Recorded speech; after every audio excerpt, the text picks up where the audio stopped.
Hi, guys, and welcome to all of you to Scuba Digital. I'm Ben. And I'm Janice. I'm German, and I grew up in a very small town south of Berlin. I went to school there, later to the university in Berlin. I became a medical doctor in 1973.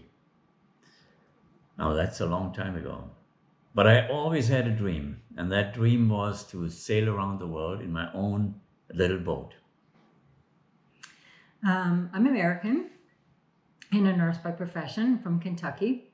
I was working in the operating room there where I met Ben. I also had a dream of sailing around the world, but I was thinking more on the lines of the Queen Elizabeth too. But eventually, we did that trip together, and it wasn't on the Queen Elizabeth. No, it wasn't. It was on our own historic and very beautiful Dutch schooner, Adelaar.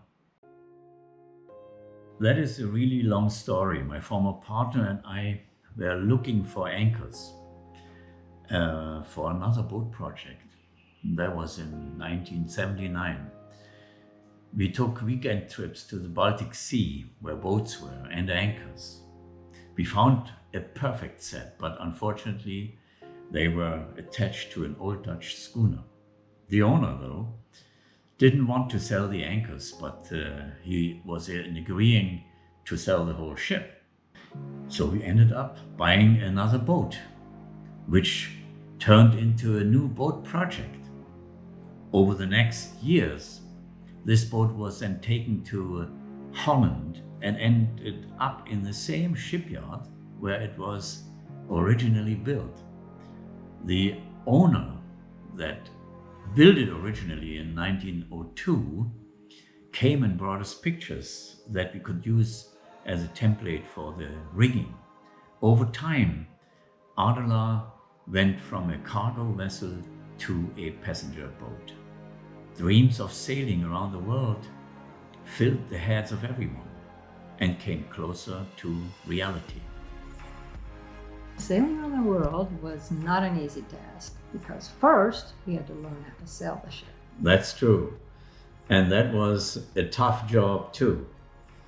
We started in Amsterdam, sailed out through the Channel to England, then from southern England down through the Bay of Biscay.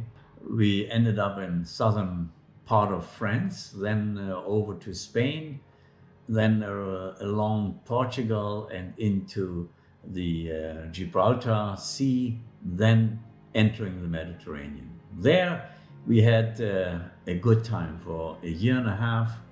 We tried to do our best studying what the ship can handle, what wind and what seas the boat can actually do well. So after 2 years of practice, 2 years of hard work to learn all the systems on the ship, we finally found or felt that we are ready to go across the Atlantic. So we sailed to Las Palmas in the Canary Islands, a little bit west of North Africa. And there we entered the ARC race, a race that goes from Las Palmas to Barbados. And usually close to 100 ships enter this race. The transatlantic crossing was not for the faint of heart. That is really true. Against all expectations, hoping for wind from the southeast, we got wind from the west, and we couldn't actually make it to the west. We deviated a bit and sailed more south and ended up in Cape Verde Islands. We stayed there for a couple of days, but finally made it close to Christmas to Barbados in the Caribbean. There we stayed for almost 6 months to mid of June and visited all the islands between Barbados and Jamaica. It was wonderful, a wonderful time there. From Jamaica up to the Cayman Islands and then down to the Panama Canal, going through the Panama Canal and ending up in the Pacific Ocean. We first stopped at Galapagos and Marquesas Islands, then in Tahiti, and then Fiji, and then finally ended up on the northern island of New Zealand. stories upon stories to tell about those adventures on the high seas, the places that we went, the people we met, tales of wild treasure hunts, and Tales of love.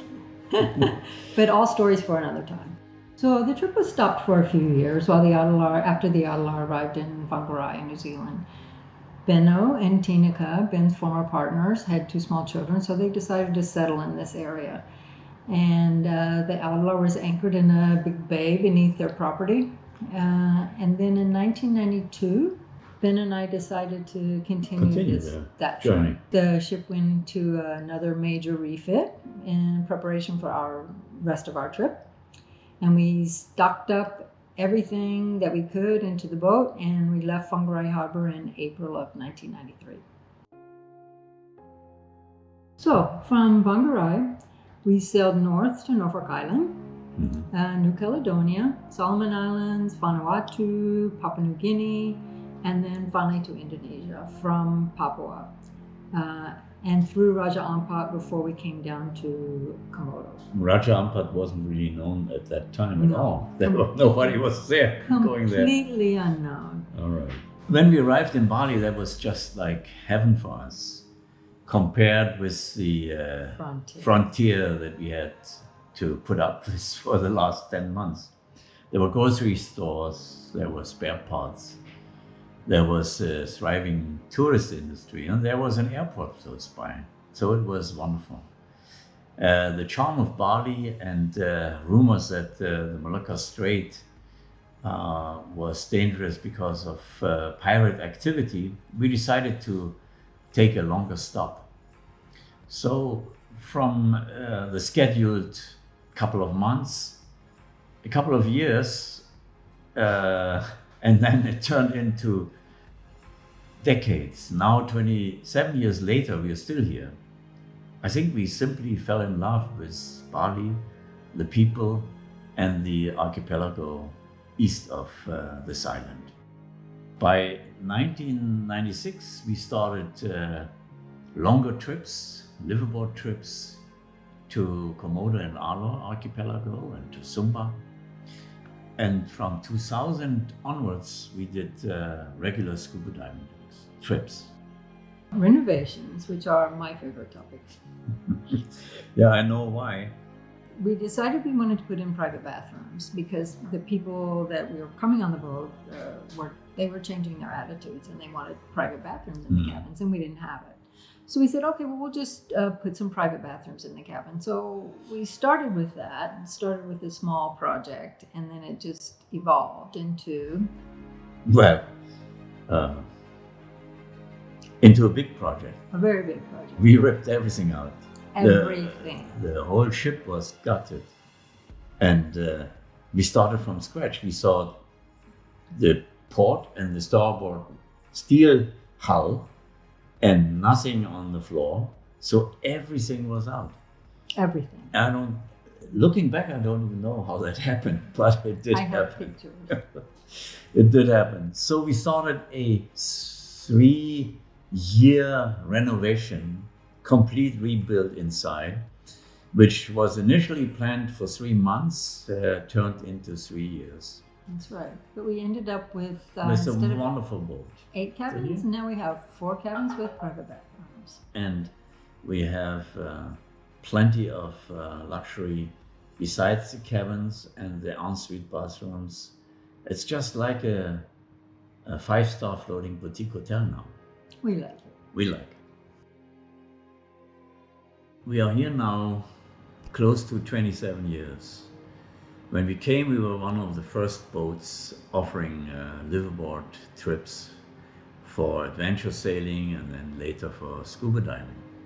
But since the renovation from 2009 to 2012, I think we can proudly say we are one of the best and most luxurious boats in the harbor. We cater to small groups and individual divers or adventure sailing travelers. We have only 8 guests in very comfortable cabins The food is good. We have a very experienced crew. Our operations manager and the cruise director are from Switzerland and speak 5 languages. And I think we can proudly say that with our experience of 25 years sailing in this country, we know where to go and where to find good dive sites, where to find good highlights on the islands. We hope to see you soon aboard Adelaar for an incredible journey. Until then, sampai jumpa. Do you have anything to add? No.